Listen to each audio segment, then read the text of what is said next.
I'm here at the Carolina Hurricanes, and you're watching Post to Post!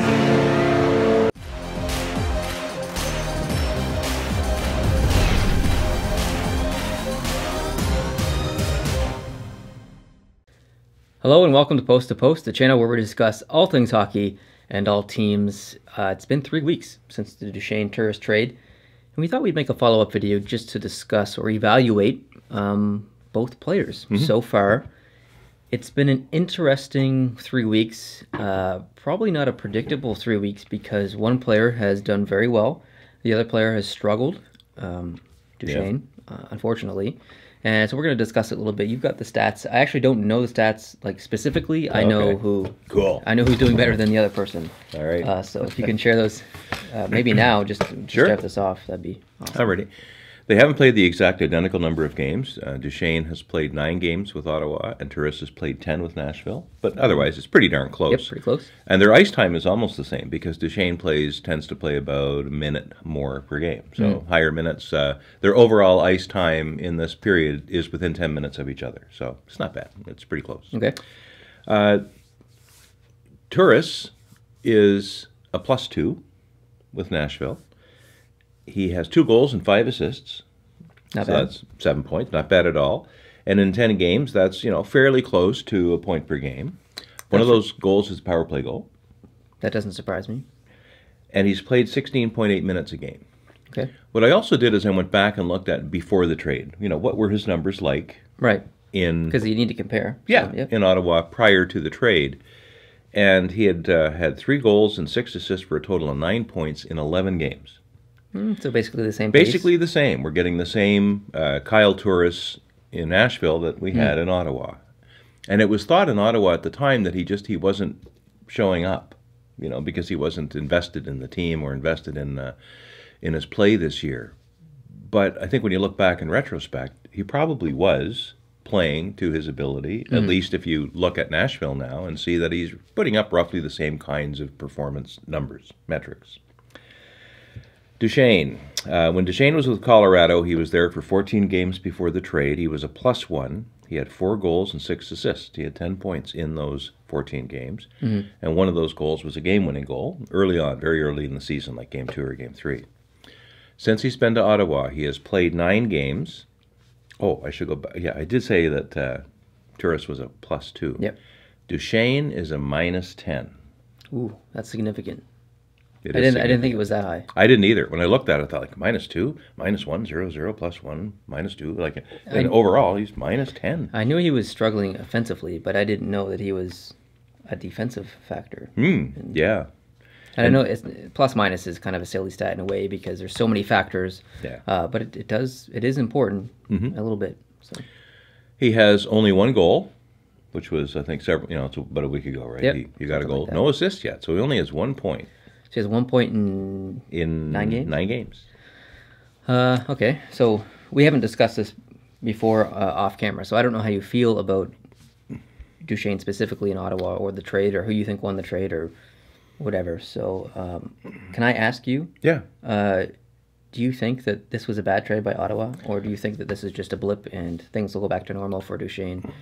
What are your thoughts?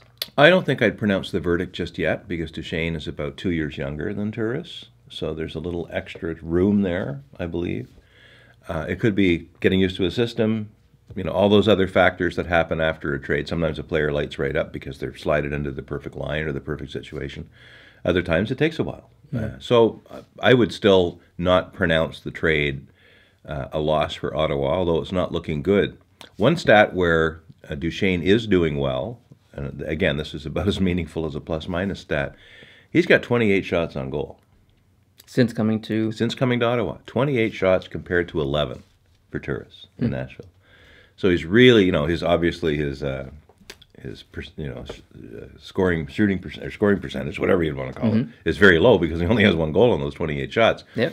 But 28 shots shows that he's, a lot in the offensive zone. He's doing his thing. He's probably connecting with the puck fairly well. So that's maybe a promising stat. I'm not a metrics person, so I really don't have yeah, I know what you mean. a belief on that. So, yeah. So I wouldn't pronounce it yet. as to who's won, and we may not know for a year or two because of the time it takes. It's almost like the Subban-Weber trade. One's quite a bit younger than the other and has more forward potential, and the other one's best years maybe now and up till now. So still, if I was an Ottawa fan, I don't think I'd be really thrilled right now. But I'm not thrilled with the entire team. The entire Ottawa team has performed poorly over much of this stretch. They had a 6-game losing streak, which they finally broke. Yeah. We're filming this on Saturday, and they finally won a game, but barely won it. It was 6-5. One of these crazy back and forth. It was a fun game. Yeah, but it was crazy. So. Well, I guess I'm in a bit of agreement. I don't think you can say who won this trade yet. I mean, it's only been 3 weeks, and it is a bit of an evaluation time. But it's in 3 weeks, and the run of a year is nothing. So if I was an Ottawa fan, I wouldn't be worried about Duchene. I would be worried about my team because, like you said, they have been struggling recently. But watching Duchene, he's got a lot of good looks at the net, and I thought he's been playing pretty well. He just had some bad puck luck, and I know that's kind of a term I don't like to use, but it's real. It is real, and it's frustrating. And I think I honestly do think that he's playing very well. It's just he's just had a bit of some bad luck. So.